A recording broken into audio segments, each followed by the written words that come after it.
So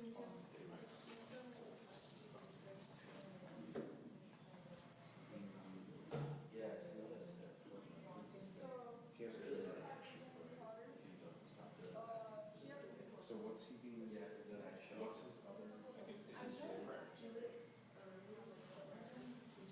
No, but you're just asking because if you do that with these, when you come up R for anyways, because Right, their names go back down. so I like training what the board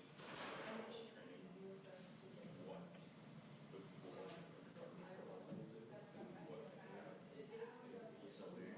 maybe keep that case open. Yes. Still involved in Jimenez. Close that case prior and then they do whatever detention and they will do what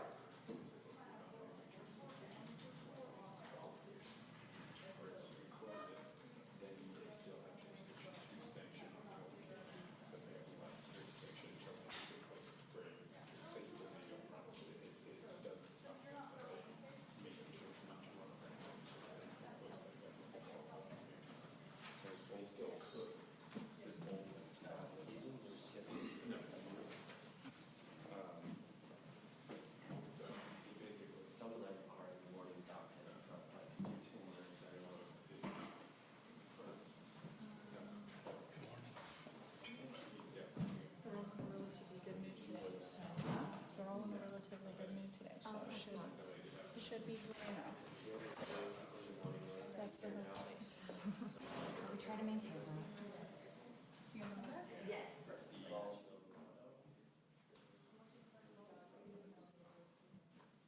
Colorado's here. Reese is not. This is the only one that's not.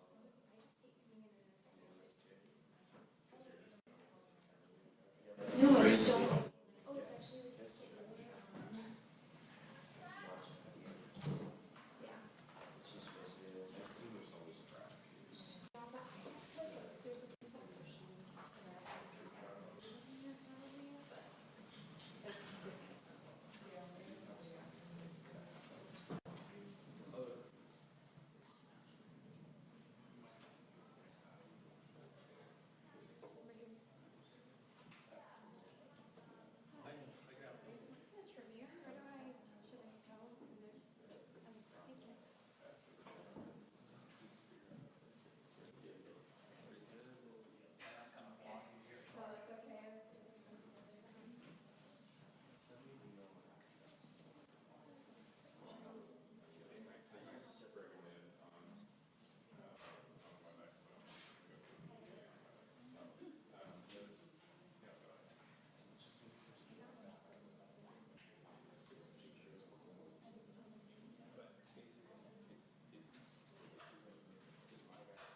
case you do?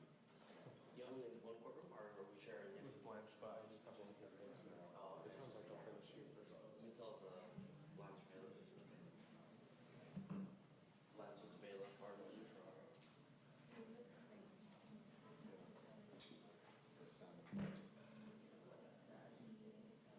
In case they need me there first, but it sounds like I'll finish here first. I hope.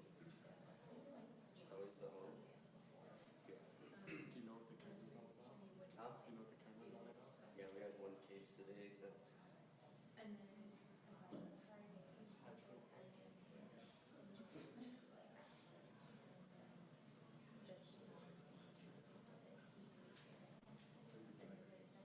transfer over Zoom.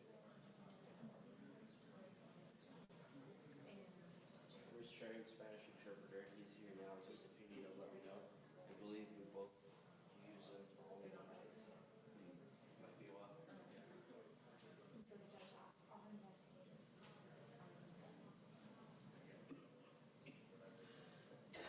And then What you been up to? Tuesday. Hmm? What you been up to? Did I have like 6, like 2, 3 weeks ago? I see something going Not on. now, but it was just like nasally. He's probably got that like I like body. he has 7 It's just like, F2 and F3. yeah, it's really nasally. It's weird. That I have originally, and then I got some I've just been and had a try a well, but not. usually with the gym, so it's like I was thinking I haven't been able to wiser ones. Yeah, because you're so like, So crazy. Yeah. or stuff up. I start breathing hard, like just breathing because I don't feel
because he's in custody on a misdemeanor. I know, but so did, oh, on a misdemeanor.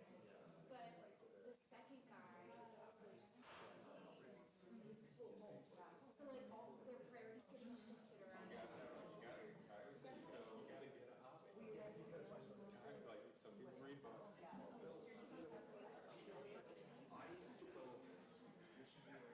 never even looked at the case, it was just, that was all.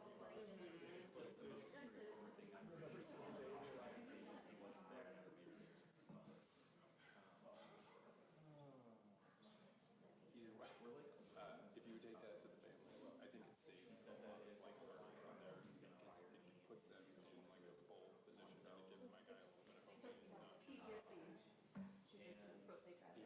like, so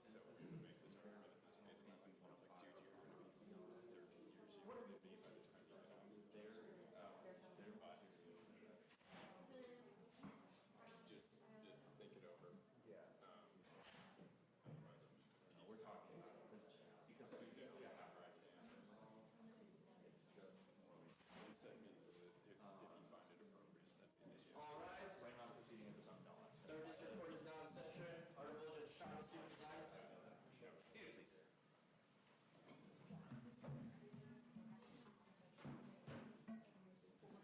Good morning. Morning, how are you? Doing well. Give me just 1 second. Yeah, tell me when you're ready for the name. Do you need to? Yeah, Moshin Baruja.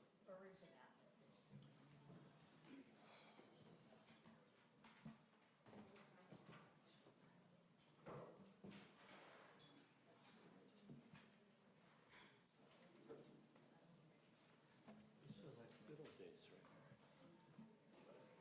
Yeah, buddy. All right, I'm ready when you are. Yeah, Moshin Baruja, there are 2 cases. I was inspired by Frankie. I got it. Yeah. We've been talking about it for years, so it's not. Well, totally spur of the moment. So that's rude. We kind of remember it. So can the interpreter hear me okay?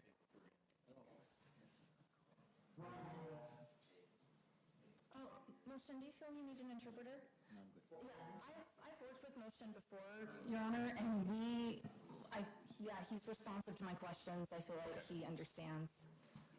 All right, it sounds like we don't need your help this morning. Go ahead and submit what you need to your necessary paperwork, but we won't need you to interpret for us. I appreciate you signing on. Like you had cases with Liza, and you never used them. This is State versus Moshin. Yes.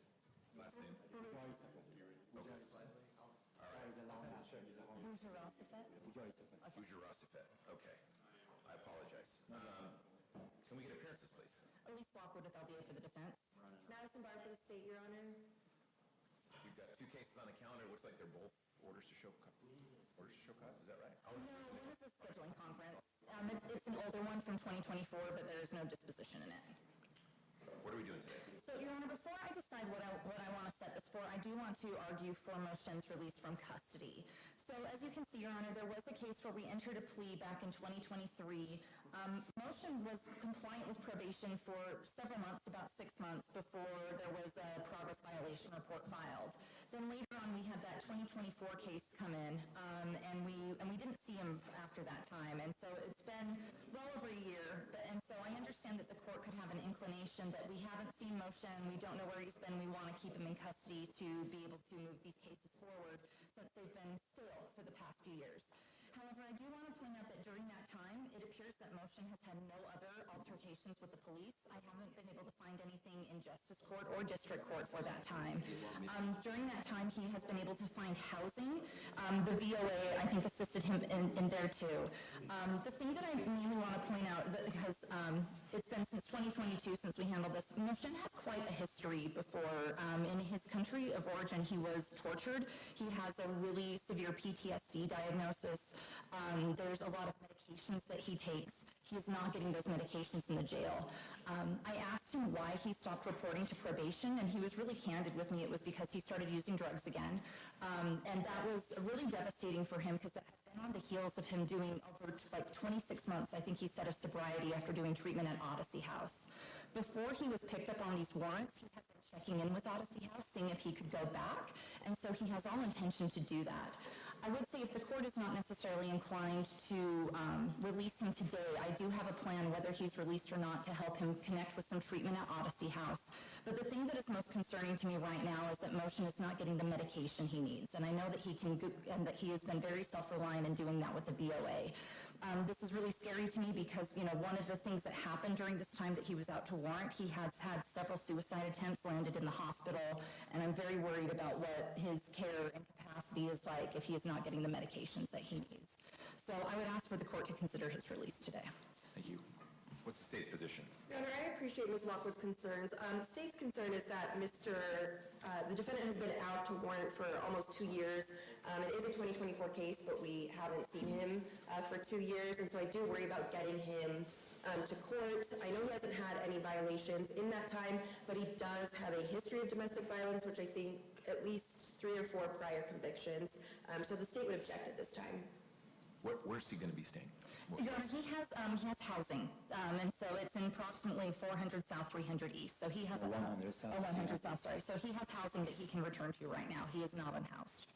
Okay. And that's another concern that he is concerned about, worried about returning to that. And I do want to point out that when we had the prior case, Moshin came to all of his court dates. Okay.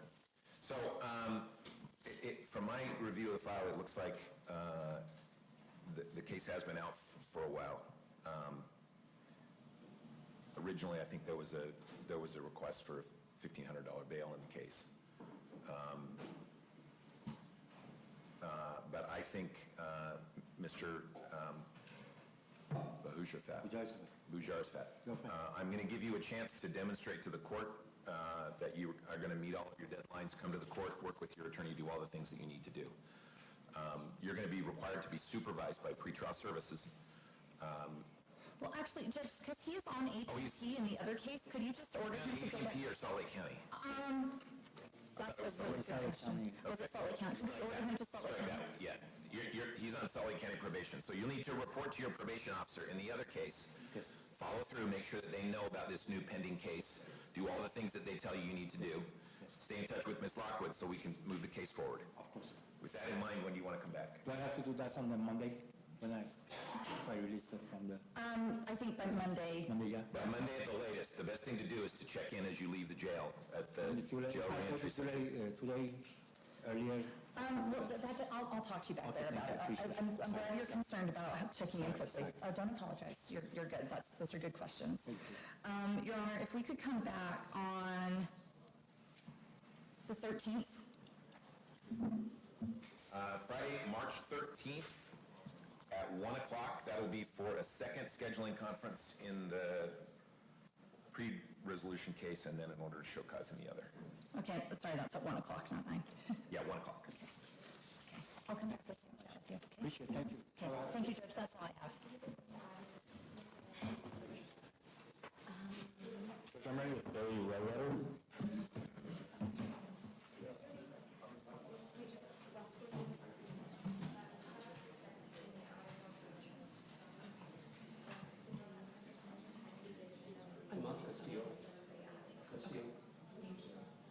Are they getting him? He is, yeah, I'll let the bailiffs.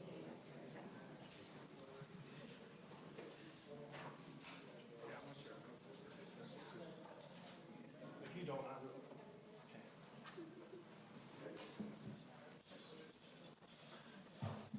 It's the state versus Rowetter. Good morning, Mr. Rowetter. Can we get appearances, please? Zach Ashwell for the defense. Madison Barr and Casey Black for the state, Your Honor. Okay. What are we doing in his cases today? Looks like there's two new ones, and then he's got a trial set in his other case. We want to ask for release to pretrial services on all the cases. He has a place to stay. The new offenses are both non-violent. The most recent public safety assessment recommends release with PRL 3 conditions. He has 0 failures to appear in court in the past 2 years. He always comes on his cases. So we would ask for release on all of those. What's the state's position? Your Honor, the state would oppose release at this time. I know he was set for trial in one case in this courtroom, and he's picked up 2 additional charges. One, the violation was in December of 2025. The other one was earlier this month. The one ending in 692 originated from him being late to a court hearing, and then he threw the podium and used some, I guess, colorful language at the judge in that case. And so with him, Must have been somewhere other than here, because I would probably remember that. it was somewhere other than here. It was a justice court case, but a warrant was issued because he was late to that court case. So for those reasons, we would oppose release at this time, and Ms. Barr can add in anything else regarding her case if she needs to. Is he being held on anything other than the case that's set for trial? I believe it's just these 3 cases. I want to speak up. I'm going to let you speak up in just 1 second. Okay, let me just figure out the answer to that question. I just got to note that it looked like he might have been released on the newer cases to pretrial services, but maybe I'm wrong.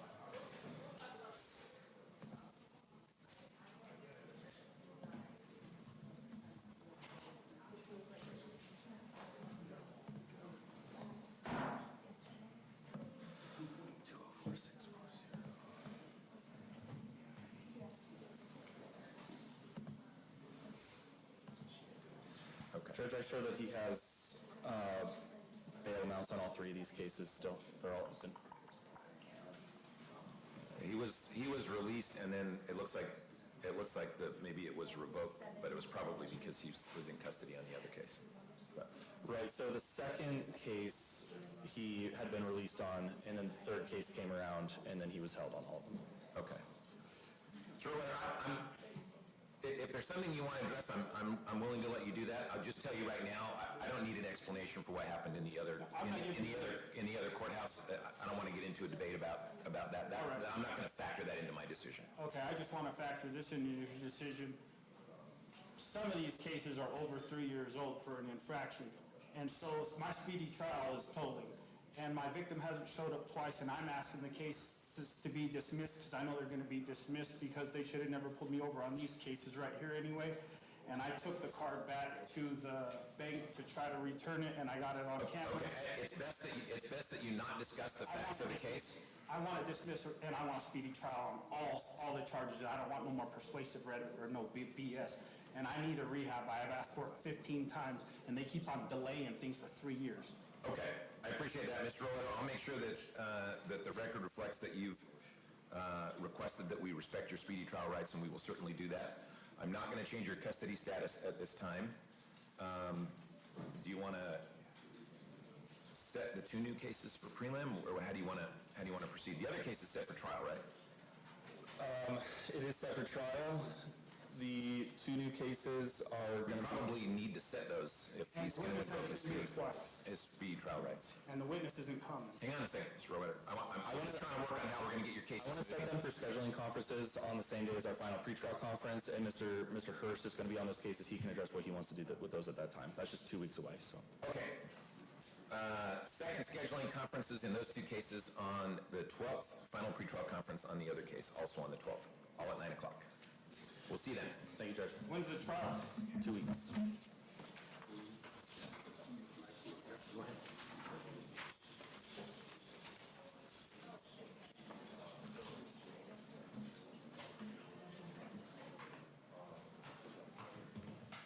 Medlock for me.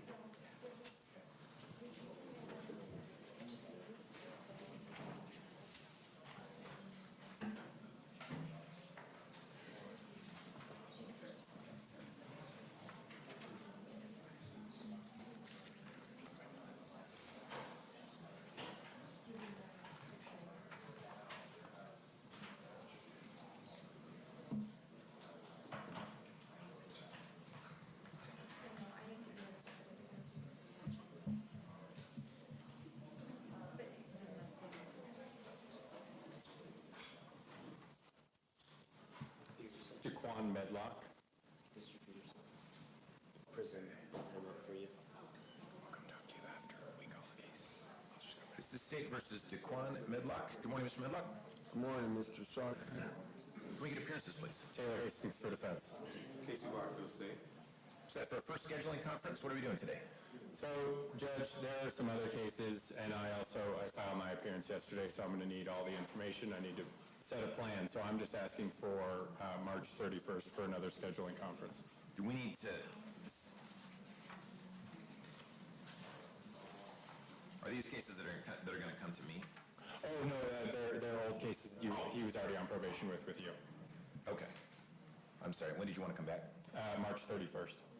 March 31st at 9 o'clock for a second scheduling conference, and then let's get the other cases on the calendar just so we've got everything together. Sure. All right. Thanks very much. The other case, I don't believe it was transported, is the Shannon Ashcraft. Looks like they're already on the... There are two other cases on the calendar. Is that all of them? For Mr. Medlock? Oh, there should be three. Three total cases. Three total One, cases, two old ones. yes. Yeah, they're on the calendar. Okay, all right. I was good. Yeah. And then I have the Shannon Ashcraft.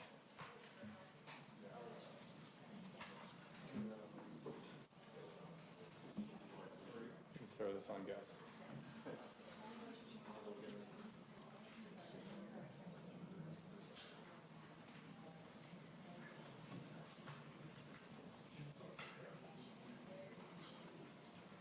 Can I remind everyone here, recordings, please? Do we have him? Sorry, no. State versus Shannon Ashcraft. Can we get appearances, please? Taylor Hastings for defense. Casey Black for the state. Is he in Twilla? He called me yesterday. He had gotten moved to Davis. He's with UDC. I don't really know what's going on. I'm asking for 2 weeks. Okay. March 13th at 9 o'clock. Is he in? He's in custody of the prison. Yes. So if we get notice to the prison wherever he is, that should be. Yeah, and the transfer order was from Twilla County. I don't know what happened, but Okay. We'll get it figured out. please. No, I'm kidding. We'll get it figured out. Okay.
So State versus Alex Saunders. Good morning, Mr. Saunders. Good morning. Can we get appearances, please?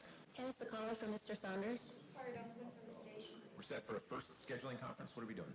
That's right, Judge. I have not yet received discovery. I saw it was sent over just recently, so we'd like to set another scheduling conference in about 4 weeks. You want to do that on... Oh, it's a Welch case. Oh, it is a Welch case. I was confused why it was set. I was too. Okay. I don't know. So we do have Judge Welch. I don't know why it was. So do you want to do it on... She has a count. She should have a count on Friday, March 20th, right? Is that... No, Is that a jury?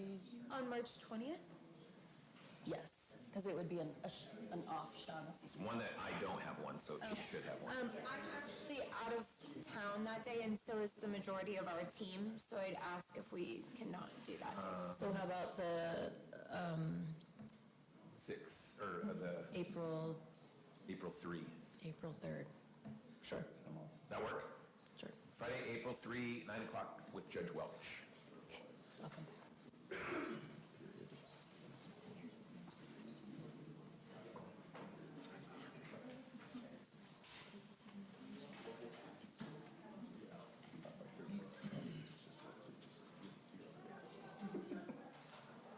Awesome.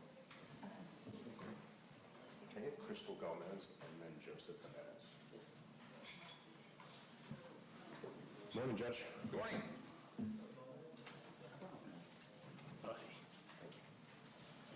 Keep it.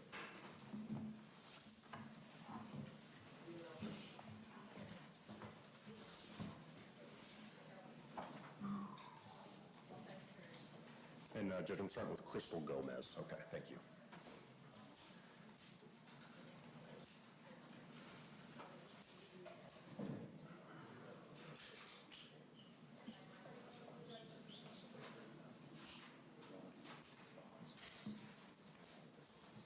State versus Crystal Gomez. Good morning, Ms. Gomez. Good morning.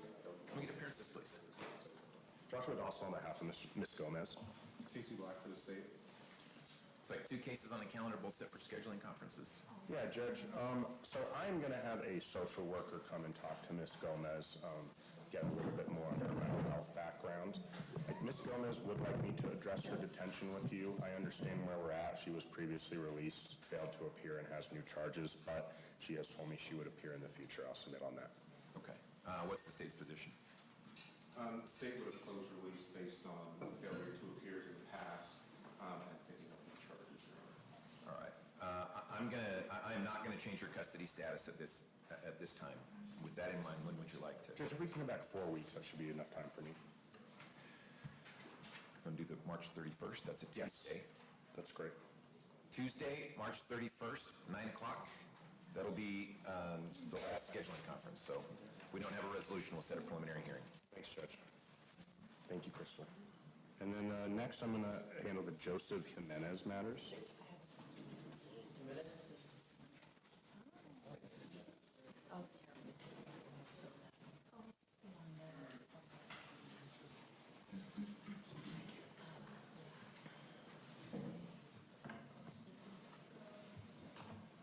State versus Joseph Jimenez. Good morning, Mr. Jimenez. Good morning. Can we get appearances, please? Joshua Dossel on behalf of Mr. Jimenez. Casey Black for the state. Looks like there's 6 cases all set for first scheduling conferences. Judge Joseph asked if I could screen him for drug court, which I do think might make sense on its face. So if we could also come back March 31st, I'll hopefully have heard something back by then. Unless you think, you know better than me, do you think I need more time than 4 weeks? No, that would be, I mean, if you get well, he's in Davis County? He is. I think that's probably going to be closed out. That is going to slow things down, though. Let's do. He's gonna. Do you know when he's gonna be back? No, because they have to come and visit him at the jail. Right. I'm not 100% sure. If you're comfortable keeping on March 31st, just as a check-in. Okay. Okay. Mostly because I already wrote it down on this piece. I think that the best thing for you to do is go ahead and get the application filed, make sure you've got it on all of his cases, get it filed today, get it submitted, get that process going. Let them know that he's in custody in Davis County. There may be a way to work around that. Right. If not, you have to be in Salt Lake County so that they can come visit with you at the jail to ask you some questions and make sure that you qualify. Okay? It sounds like that's going to be a short jail to close stint, and they'll get moved down here, I'm hoping, so. Okay. Thanks, Judge. We'll see you on the 31st. And Judge, that's actually it for the day for me, so I'll see you in a couple weeks. Have a good weekend. Yeah, you too.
Good morning, Your Honor. Good morning. Would you please call the Isaiah Pulu matter?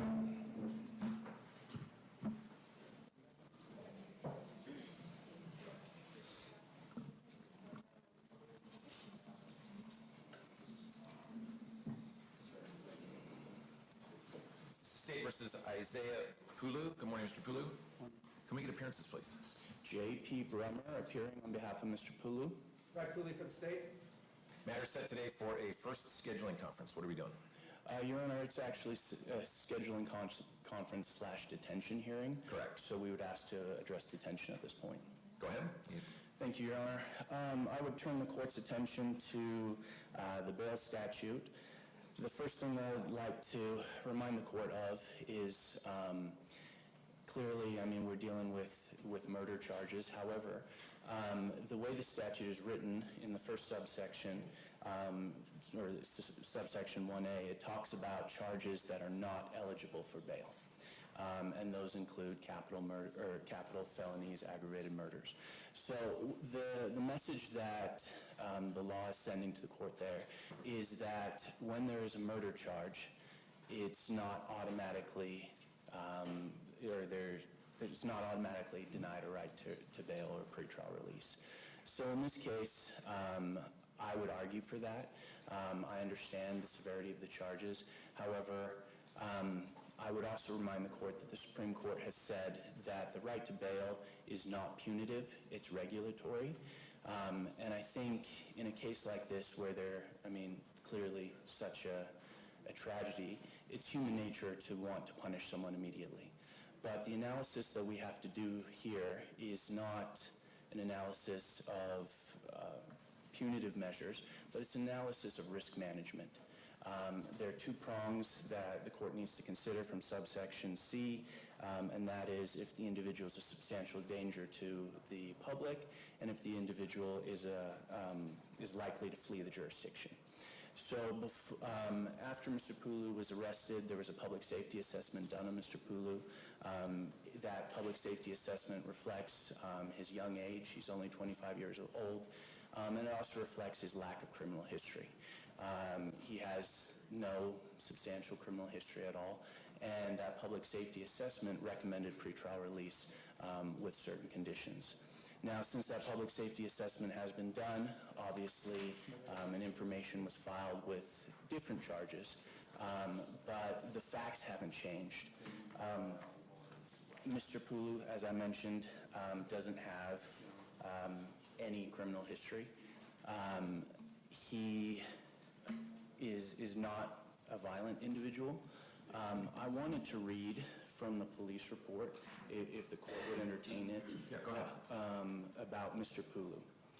So this was written, I'm reading from the police report, this was written by,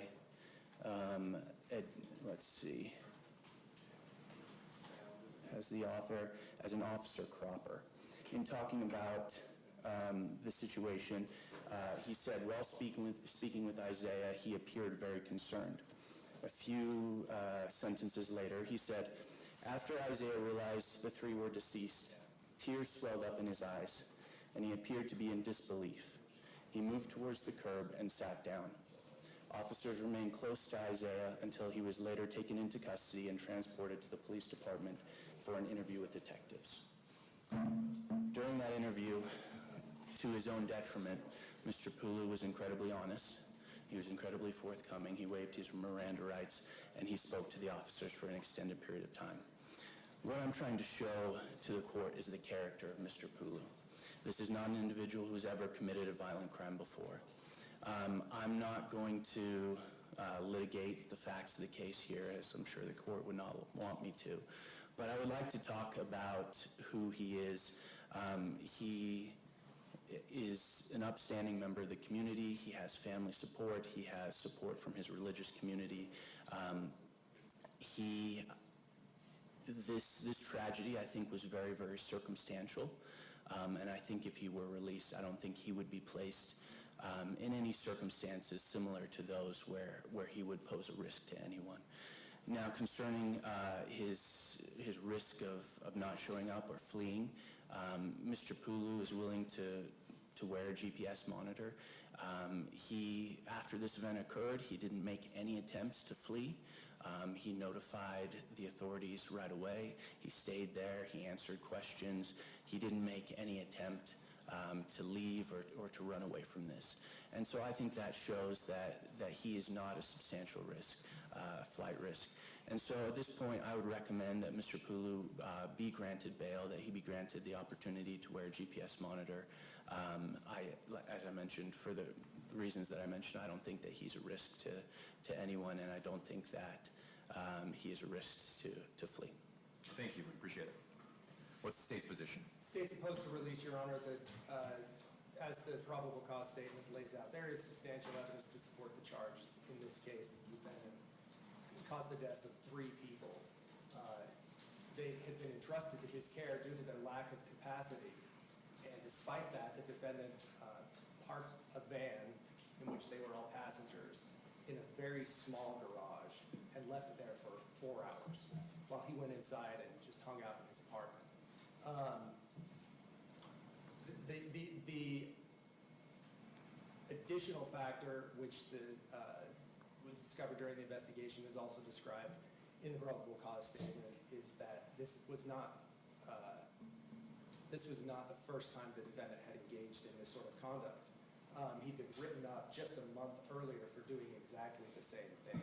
There's substantial evidence to support the charges, Your Honor, and the defendant, based on this conduct, disregard for human life would pose a substantial danger to the community if it were released on bail or on any other conditions. So at this point, we're opposed. Your Honor, I would ask Wendy Bodley is present today, would like to address the court. She's the victim, or mother of one of the victims. Okay, thank you. Can I have you stand over here, please?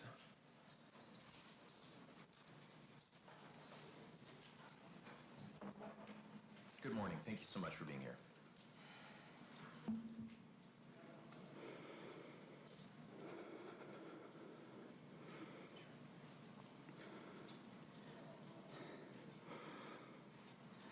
Your Honor, I believe wholeheartedly that if Isaiah is capable of making an intentional choice to place the most vulnerable, innocent, and fully dependent human beings into a situation that would inevitably cost them their lives, then he is also capable of posing a significant risk to the public, to our families, and to himself.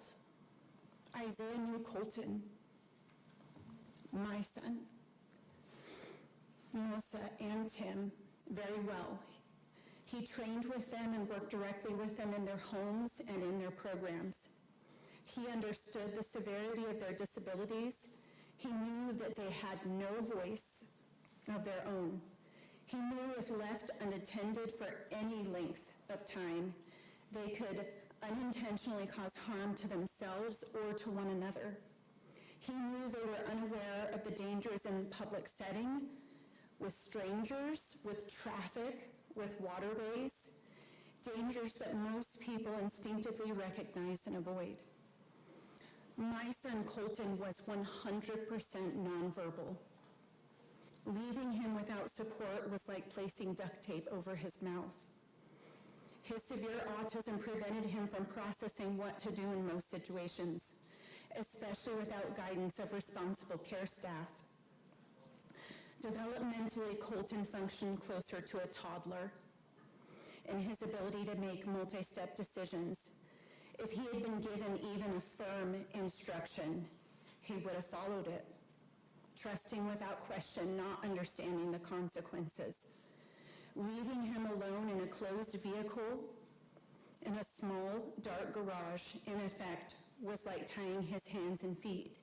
He had no ability to advocate for himself, no ability to escape, no ability to understand what was happening. The act required a level of cruelty and disregard that is difficult to comprehend as his mom. For hours while Isaiah ate snacks and watched cartoons, he knew the risk. He knew the likely outcome. The outcome was death, and that's what happened.